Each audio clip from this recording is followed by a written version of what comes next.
So gut hast du eingeschaltet für die Message, die dich wird berühren. In der Weihnachtszeit erinnern wir uns immer wieder neu daran, dass Gott sich involvieren in unser Leben. Ja. Wir hoffen, durch die Message auch in deinem.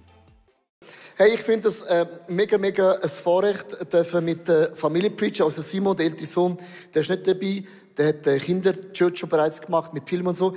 Und das ist eigentlich entstanden aus einem Problem, das ich kann wo sie Kinder klein sind, also jung, haben sie gesagt, Papa, es ist mega unfair, du bist am Wochenende immer an Weihnachten in der Kirche, wir feiern Weihnachten immer allein und alle anderen Familien haben Familienhuddle und Geschenke und das und wir feiern Familie allein. Dann denkt, das ist eine Katastrophe. Und manchmal gibt es so Enttäuschungen im Leben, vielleicht kennst du das, wo du denkst, wie kann ich das lösen? Dann hat mir irgendwie das Gefühl, wie der Heilige Geist eine Idee gesagt, wieso machst du nicht Familie-Preaching? Und das ist dazu mal im ICF völlig, haben wir noch nie gemacht. Dann habe ich meine Söhne gefragt, gesagt, Papi, wir sind dabei, aber es kostet etwas. Dann jedem 5 Stutz zahlt. Ja, immerhin. Nicht müssen sie zahlen, sie mich, damit sie preachen. Und so ist es eigentlich entstanden. Über all die Jahre, jedes Jahr sind wir ein bisschen älter geworden, auch gescheiter geworden, auch kräftiger geworden.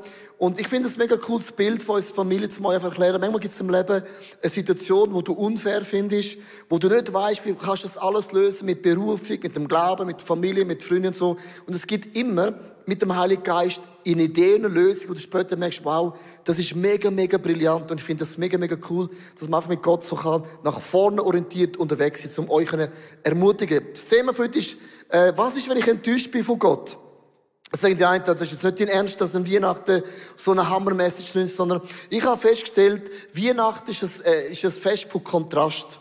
Die einen von uns haben super gute Familie und du freust dich mega auf Weihnachten, the best season of the year oder Merry Christmas. Und die einen sagen eine Katastrophe, mein Vater ist gegangen, meine Mutter ist geschieden und es ist vielleicht nicht eine intakte Familie und du denkst, Weihnachten ist jedes Jahr eine absolute Katastrophe.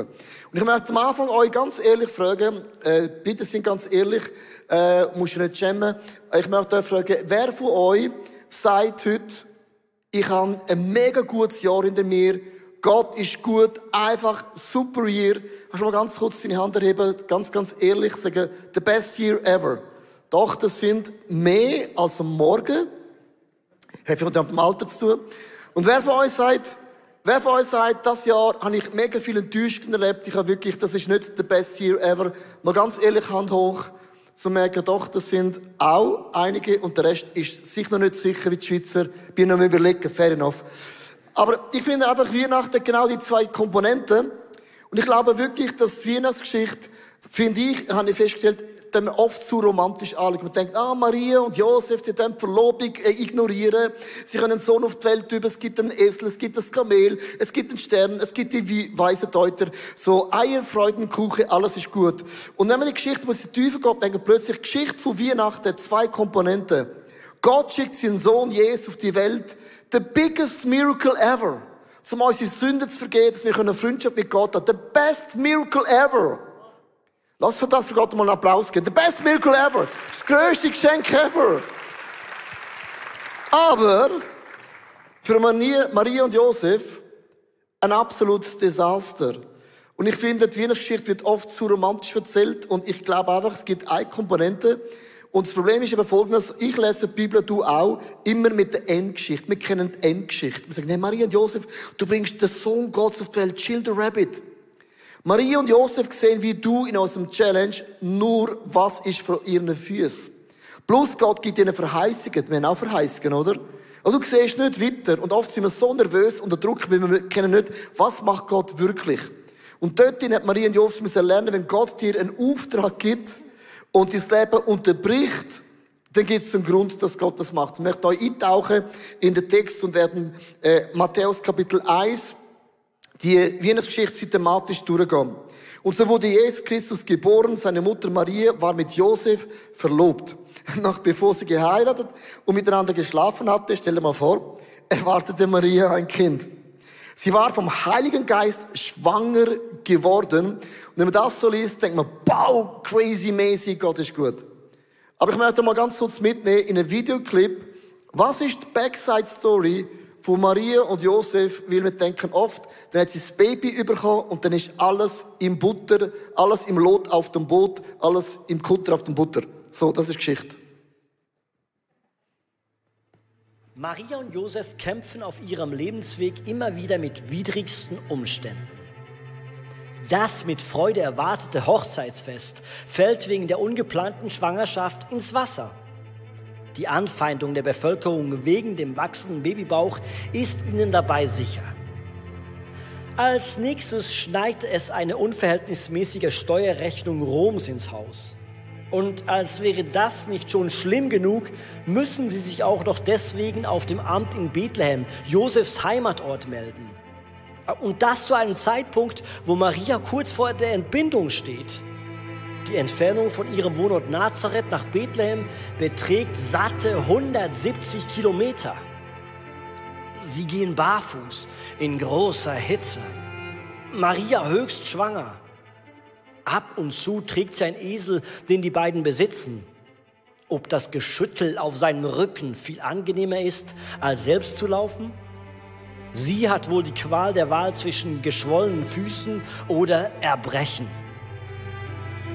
Das hat sie sich wohl alles anders vorgestellt, als der Engel ihr damals verkündet hatte, dass sie von Gott für etwas Außergewöhnliches auserwählt wurde. Wo ist Gott jetzt? In dieser aussichtslosen Situation, meilenweit vom Ziel entfernt, der Rücken schmerzt, die Wehen setzen ein. Die Geburt verläuft nicht einfacher. Ein Stall dient als Entbindungsort. Hebamme vor Ort, Fehlanzeige. Als Empfangskomitee stehen stattdessen schmutzige Hirten zur Verfügung. Aber in ihrer Freude wird schnell klar, dass durch dieses Kind der über Jahrhunderte erwartete Messias endlich auf die Welt gekommen ist. Und so verlieren all die widrigen Umstände an Kraft und machen Platz für das Licht, wie es schon in Psalm 30, Vers 6 heißt: Die Nacht ist noch voll Weinen, doch mit dem Morgen kommt die Freude. So was für eine Zusage. Come on. Come on. Ist nicht gewaltig so? Ich möchte mit uns zusammen 3 Fragen anschauen. 3 Wahrheiten, wenn du Gott nicht verstehst. Es ist wirklich so im Leben, auch wenn Gott dir eine Verheißung gibt, eine Prophezeiung gibt, ein Calling gibt, es gibt dennoch so Nuancen, wo man vielleicht Gott nicht versteht. So 3 Punkte. Erstens, du musst Gottes Plan nicht verstehen, um ihm zu vertrauen. Und ich möchte dir wirklich genauso anstellen, wie ich das auch meine. Glauben bedeutet nicht, dass du zu Glauben zu Jesus kommst, du deinen Verstand in der Garderobe abhängen. Ich rede nicht von dem. Aber wenn du das Gefühl hast, ich kann nur gläubig sein, wenn ich alle Fakten zusammen habe, wenn ich alles logisch erklären kann, dann wirst du feststellen, es ist unmöglich.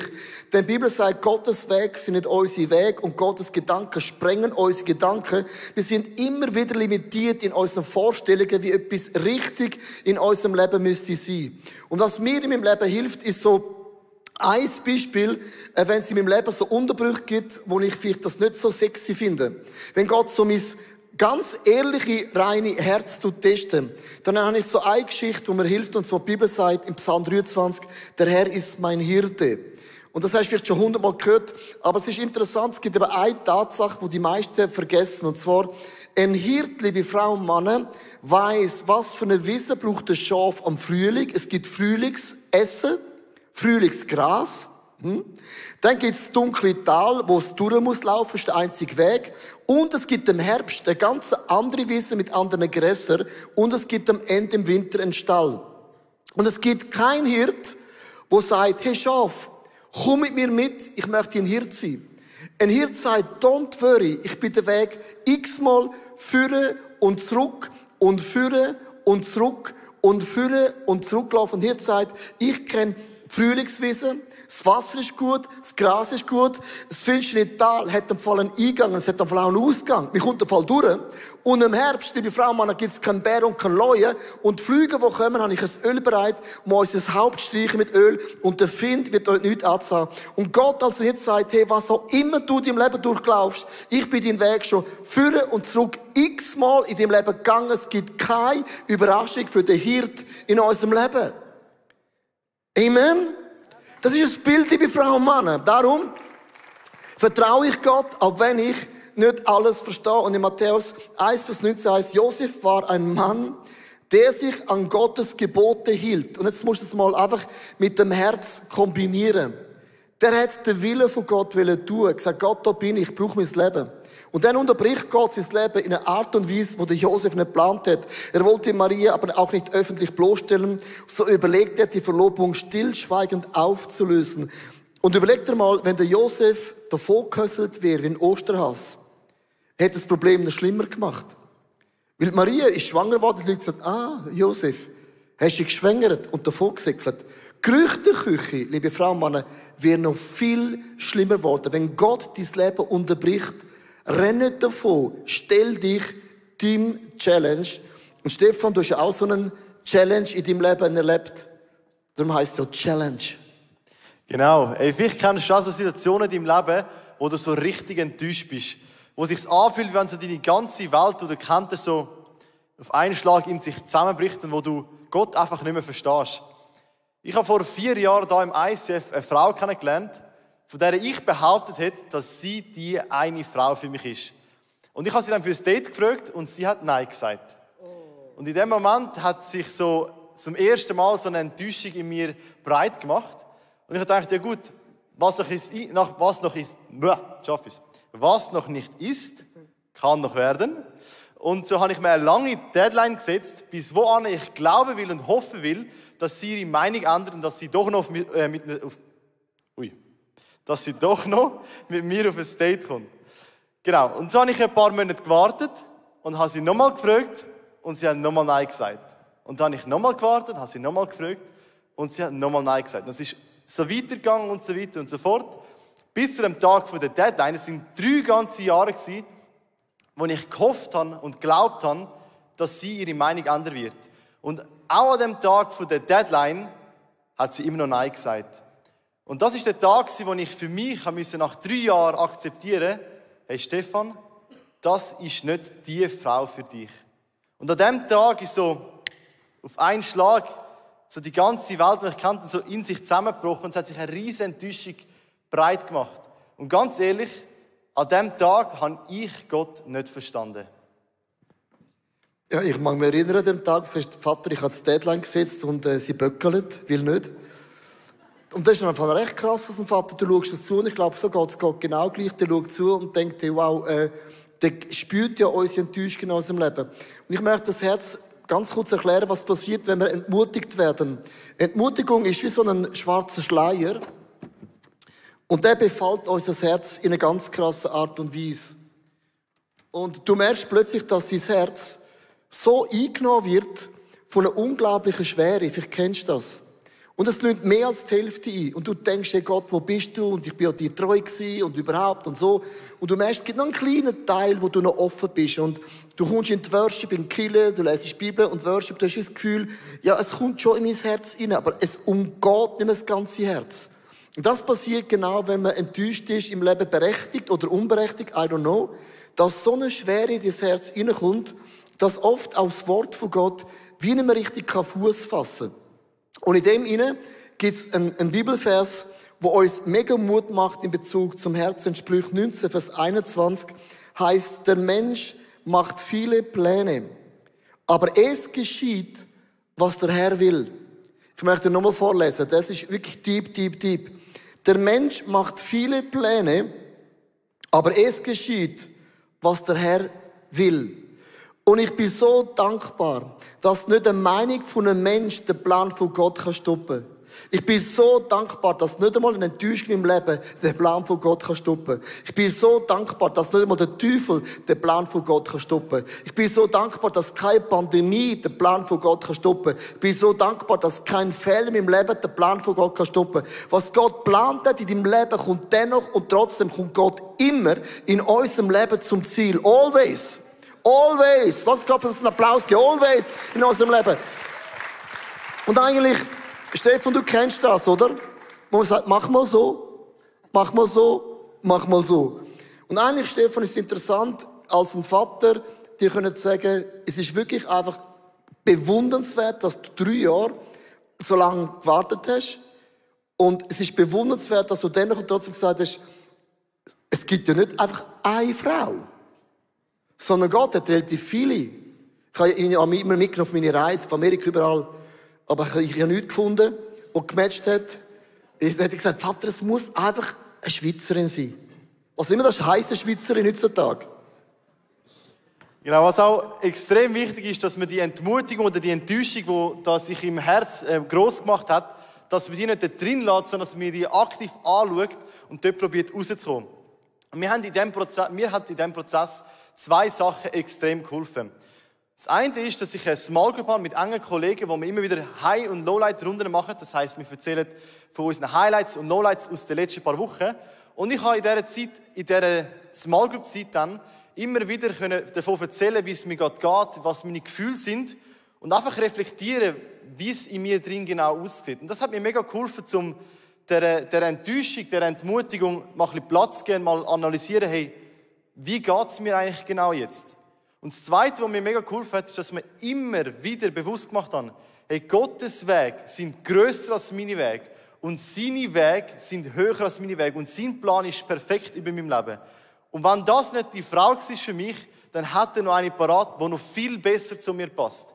Und ich habe das immer und immer wieder gesagt, hey Gott, ich verstehe nicht, wieso das gerade alles so passieren musste, aber ich glaube und ich vertraue darauf, dass du einen perfekten Plan für mein Leben hast. Das habe ich immer und immer wieder ausgesprochen.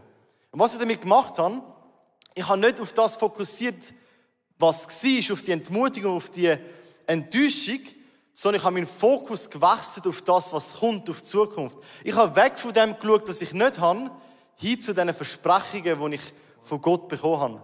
Und das hat mir geholfen, um Schritt für Schritt aus dieser Enttäuschung rauszukommen. Wow, Stefan. Und du kannst mir glauben, es ist schon mega eindrücklich, um so aus einer näheren Distanz miterleben, wie es ist, wenn bei jemandem das Herz eben so voll ist von Entmutigung. Und wenn man selber drinnen ist, dann hat man das Gefühl, es bleibt ewig so. Aber wenn man aus näher Distanz mitbekommt und denkt, stell dir mal vor, er würde dort drinnen bleiben. Was für eine Katastrophe das ist. Auch wenn es sich für einen selber manchmal genau so anfühlt, wie wenn man mit dort drinnen bleiben würde.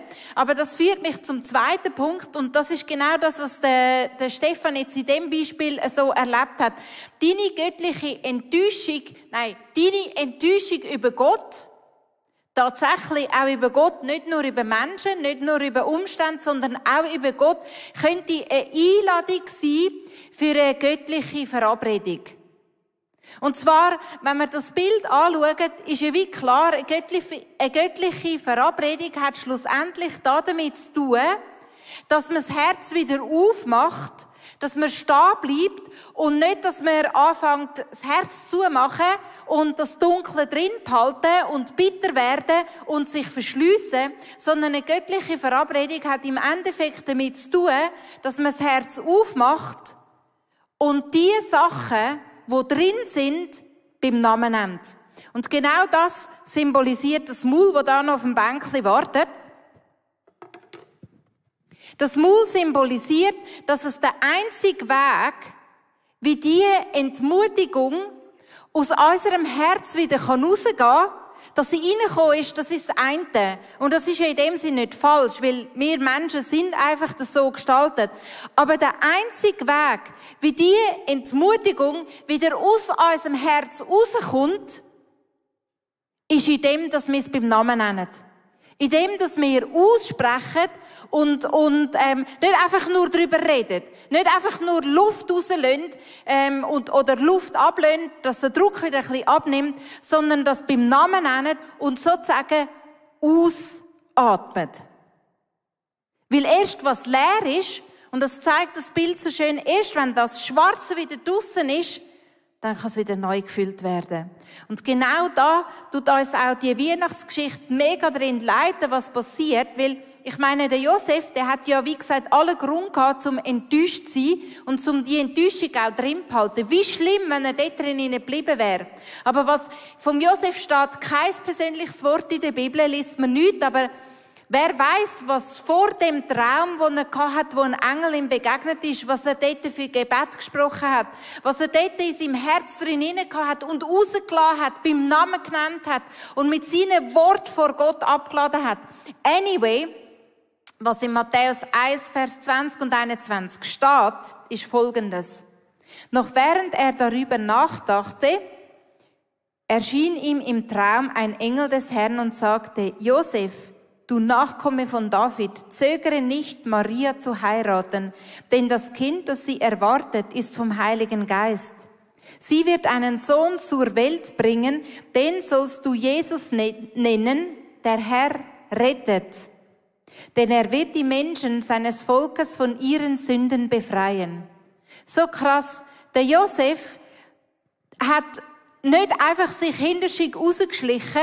Er hat sein Herz nicht zugemacht. Er hat nicht in dem Schwarzen, in dieser Entmutigung verharrt, sondern Gott hat sein Herz wieder neu füllen. Er hat eine Zusage bekommen, respektive er ist angesprochen worden, hey Josef, du Nachkomme von David, was so viel geheissen hat, hey Josef, du hast im Fall eine besondere, kostbare Verantwortung auf deinem Leben, weil du kommst aus der Linie von David, was gleichzeitig heisst, du hast auch eine Verheißung drauf, du hast auch ein Versprechen, eine Verabredung drauf, dass aus dieser Linie, wo du drin bist, eines Tages wird eine königliche Berufung, eine Person mit einer königlichen Berufung daraus geboren werden und damit ist sein Herz wieder gefüllt gewesen mit der Identität, die Gott ihm gegeben hat. Und ich weiss nicht, was deine Enttäuschung ist. Vielleicht Weihnacht. Das bietet Raum für so viele verschiedene Enttäuschungen in unserem Leben, weil die Sachen vielleicht nicht so laufen, weil unerfüllte Erwartungen, falsche Versprechungen, enttäuscht von dir selber. Was auch immer der Grund ist, dass dein Herz voll von Entmutigung ist. Der einzige Weg, wie das wieder aus deinem Herz rausgeht, ist, dass du es beim Namen nennst. Nicht nur dir Luft verschaffst, sondern ausatmest vor dem Gott im Himmel, dass er dein Herz wieder neu füllen kann. Come on.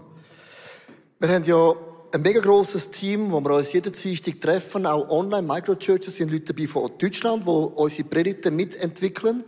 Und jede Woche machen wir uns als ein grosses Team Gedanken, wie können wir so eine Predigt von Maria und Josef, nicht immer noch Krippe, mit der Zeit kennst du das, so gestalten, dass auch die Situation von Maria und Josef wir alle nachvollziehen können. Und ich finde das Bild typisch für mich mega krass, wo ich glaube, wir alle können uns auch identifizieren. Wenn du enttäuscht bist, kommt so eine mega Schwere in dein Herz rein, auch in deine Seele rein. Und du hast wie das Gefühl, irgendwie, das kommt in deinem Leben nicht mehr weg. Und das Maul hilft mir zum Wissen, du brauchst einen Ort, wo du das ganz konkret kannst beim Namen nennen. Wenn du natürlich etwas falsch machst, wo du selber falsch gemacht hast, bist du enttäuscht über dich selber. Das dann jemand kann sagen, ich habe es verbockt, kommt oft ein Schamgefühl. Ja, was ist denn, wenn die Leute wirklich wissen, dass ich es verbockt habe? Und was mich ein bisschen stört an dem Gedanken, und das sage ich mir auch wieder, wieso ist es uns so wichtig, was andere Frauen und Männer denken? Wieso ist es viel wichtiger, was Gott über dich denkt? Gott sieht ja alles.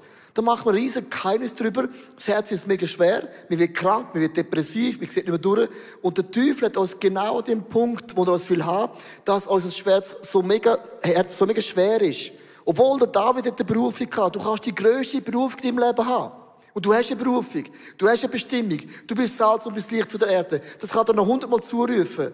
Wird aber nicht viel bringen. Wenn die Enttäuschung so gross ist, wird das mehr Platz einnehmen als Bestimmung und Berufung in deinem wunderbaren Leben.